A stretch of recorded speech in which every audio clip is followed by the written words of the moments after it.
Ketika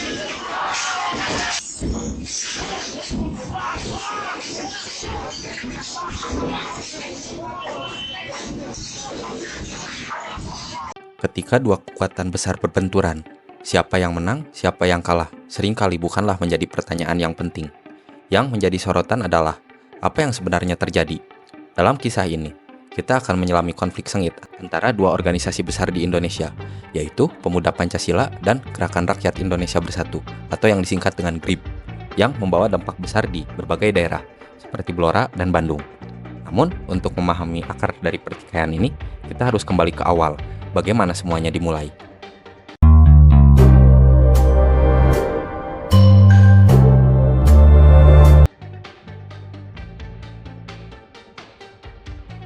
Indonesia di akhir dekade tahun 1950-an adalah negeri yang tengah bergolak.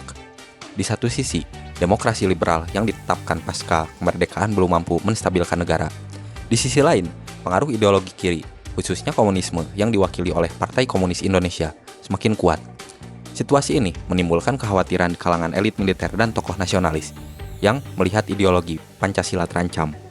Jenderal Abdul Haris Nasution yang saat itu menjabat sebagai Kepala Staf Angkatan Darat, melihat pentingnya membentuk organisasi pemuda yang solid untuk menjaga nilai-nilai Pancasila. Organisasi ini tidak hanya bertujuan melawan komunisme, tapi juga menjadi benteng ideologi negara. Dari sinilah Pemuda Pancasila lahir pada 28 Oktober tahun 1959 di tengah pergolakan politik dan sosial yang mencekam. Di era Orde Baru, Pemuda Pancasila berkembang dengan pesat, bukan hanya sebagai organisasi massa biasa, tetapi juga sebagai alat politik yang tangguh. Di bawah perlindungan rezim Soeharto, Pemuda Pancasila mendapat tempat istimewa. Mereka bertindak sebagai pasukan tidak resmi yang menjaga kepentingan penguasa, terutama dalam menghadapi ancaman dari kelompok oposisi. Namun, peran ini tidak selalu berjalan mulus. Di berbagai daerah, Pemuda Pancasila kerap terlibat dalam konflik, baik dengan organisasi lain maupun dengan masyarakat. Tuduhan bahwa mereka menjadi preman berseragam bukanlah hal yang baru. Kendati demikian, Pemuda Pancasila juga melakukan banyak kegiatan sosial, seperti membantu korban bencana, mengadakan bakti sosial, hingga pengamanan acara besar di tingkat lokal dan tingkat nasional. Citra Pemuda Pancasila seringkali menjadi perdebatan. Di satu sisi, mereka dianggap sebagai penjaga Pancasila yang setia. Namun, di sisi yang lain, banyak yang melihat organisasi ini sebagai alat untuk mengokohkan kekuasaan dan pengaruh elit politik, terutama di masa Orde Baru. Pemuda Pancasila sering dikaitkan dengan kasus kekerasan, intimidasi, dan dugaan keterlibatan dalam kegiatan ilegal. Ketika Soeharto lengser pada tahun 1998, Pemuda Pancasila menghadapi tantangan baru. Tanpa perlindungan rezim Orde Baru, organisasi ini harus beradaptasi dengan perubahan zaman. Mereka mulai memperkuat posisinya sebagai organisasi independen yang fokus pada pemberdayaan masyarakat, pendidikan, dan penguatan nilai-nilai Pancasila. Namun, perjalanan ini tidaklah mudah. Stigma lama masih melekat, dan transformasi organisasi tidak sepenuhnya menghapus pandangan negatif masyarakat terhadap mereka. Meski demikian, Pemuda Pancasila tetap menjadi salah satu organisasi massa terbesar di Indonesia dengan jutaan anggota yang tersebar di seluruh penjuru negeri. Saat ini, Pemuda Pancasila berusaha memposisikan diri sebagai organisasi yang tidak hanya menjaga nilai-nilai Pancasila, tapi juga berperan aktif dalam pembangunan bangsa. Mereka terlibat dalam berbagai sektor, termasuk politik, ekonomi, dan juga sosial. Beberapa tokoh Pemuda Pancasila bahkan menjabat posisi penting di pemerintahan dan juga di parlemen. Di tengah dinamika organisasi masyarakat yang semakin kompleks, Gerakan Rakyat Indonesia Bersatu atau GRIB muncul sebagai pemain baru. Didirikan pada tahun 2011 oleh Hercules Rosario Marsal, seorang tokoh karismatik yang sebelumnya dikenal sebagai figur yang kontroversial di dunia organisasi massa. GRIB didirikan untuk mewakili suara rakyat kecil, terutama yang merasa terpinggirkan oleh sistem. Hercules, yang lahir di Timor Timur, memiliki perjalanan hidup yang penuh dengan lika-liku. Sebagai mantan pejuang dan kemudian beralih ke dunia bisnis, namanya seringkali dikaitkan dengan dunia organisasi massa di Jakarta. Namun, melalui GRIB, ia ingin membangun sesuatu yang lebih besar, sebuah gerakan yang mampu menyatukan rakyat kecil dalam perjuangan melawan ketidakadilan. GRIB lahir dengan visi yang sederhana namun kuat, yaitu memberikan suara kepada mereka yang terpinggirkan dan memperjuangkan keadilan sosial. Dengan misi membangun solidaritas dan pemberdayaan, organisasi ini menarik perhatian masyarakat luas, terutama di kalangan pemuda yang ingin berkontribusi dalam perubahan sosial. Namun, meskipun berangkat dari niat mulia, perjalanan GRIB tidak selalu mulus. Di berbagai kesempatan, organisasi ini harus menghadapi tantangan besar, termasuk pandangan skeptis dari masyarakat yang mengaitkannya dengan masa lalu pendirinya, yaitu Hercules. Dalam waktu singkat, GRIP menunjukkan pengaruhnya di dunia politik. Organisasi ini menjadi wadah bagi berbagai elemen masyarakat, mulai dari pekerja, pedagang kecil, hingga kalangan intelektual. Dengan jaringan yang terus berkembang, GRIP menjadi salah satu kekuatan baru di dunia organisasi massa Indonesia. Pada tahun 2014, GRIP secara resmi mendukung pasangan Joko Widodo dan Yusuf Kala dalam pemilihan presiden. Langkah ini memperlihatkan keberanian dan posisi strategis GRIP dalam percaturan politik nasional. Dukungan ini juga menunjukkan bahwa organisasi ini memiliki visi yang selaras dengan arah pembangunan bangsa. Seperti halnya pemuda Pancasila, GRIP juga tidak lepas dari sorotan publik. Beberapa insiden yang melibatkan anggota GRIP, terutama di tingkat daerah, menimbulkan kontroversi. Tuduhan mengenai bentrokan dan perebutan wilayah menjadi isu yang sulit dihindari. Di era modern, GRIP terus berupaya memperkuat citranya sebagai organisasi yang inklusif dan berfokus pada pemberdayaan masyarakat.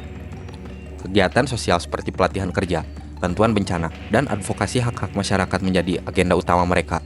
Hal ini menunjukkan bahwa GRIP berkomitmen untuk tumbuh menjadi organisasi yang lebih baik.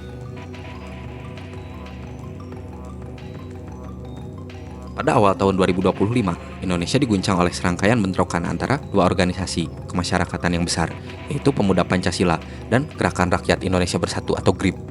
Insiden-insiden ini terjadi di berbagai daerah, dengan fokus utama di Blora, Jawa Tengah, dan Bandung, Jawa Barat. Konflik tersebut menarik perhatian nasional dan menimbulkan berbagai spekulasi mengenai akar permasalahan, dampak sosial, serta upaya penyelesaiannya.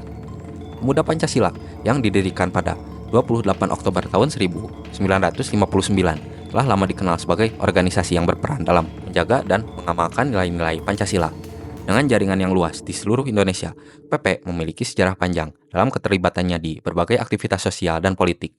GRIP yang didirikan pada tahun 2011 oleh Hercules Rosario Marsal muncul sebagai organisasi yang bertujuan untuk mewakili suara rakyat kecil dan memperjuangkan keadilan sosial.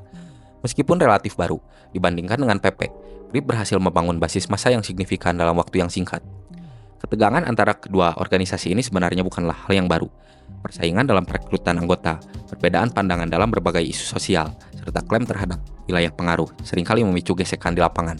Namun, pada Januari 2025, gesekan tersebut mencapai puncaknya dengan terjadinya bentrokan fisik di Blora dan di Bandung. Ketegangan di Blora bermula pada Senin, 13 Januari 2025, ketika puluhan anggota Pemuda Pancasila mendatangi markas GRIP Jaya di Kecamatan Ngawen.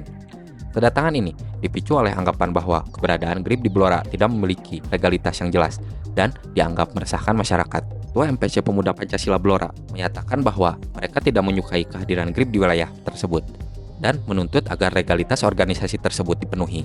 Pada hari berikutnya, situasi semakin memanas. Bentrokan fisik terjadi di dua lokasi yang berbeda, yaitu yang pertama di perempatan Karangjati. Sebuah mobil berwarna oranye milik anggota Pemuda Pancasila yang sedang berhenti di lampu merah oleh sekelompok orang yang diduga adalah anggota GRIP.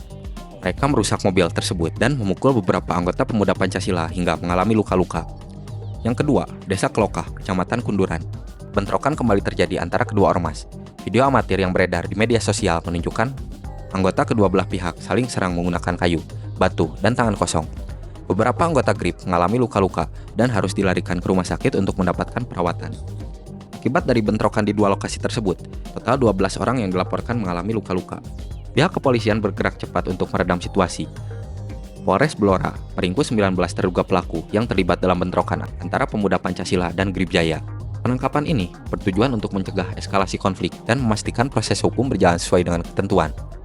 Setelah melalui mediasi yang intensif, kedua belah pihak bersepakat untuk berdamai. Dalam deklarasi damai yang dihadiri oleh Bupati Blora, Arif Rohman, serta jajaran Forkopimda, kedua ormas menandatangani pernyataan damai yang berisi 5 poin kesepakatan. Ketua MPC Pemuda Pancasila Blora, Munaji, menegaskan bahwa komitmennya untuk menjaga kondusivitas wilayah tidak ingin kejadian bentrok terulang kembali. Sementara situasi di Blora mulai mereda, ketegangan antara Pemuda Pancasila dan GRIP Jaya justru meluas ke Bandung, Jawa Barat. Pada Rabu 15 Januari tahun 2025, terjadi penyerangan terhadap kantor Majelis Pimpinan Wilayah Pemuda Pancasila di Jawa Barat di Jalan BKR, Kota Bandung. Dalam insiden tersebut, jumlah kendaraan, termasuk mobil dan sepeda motor, mengalami kerusakan.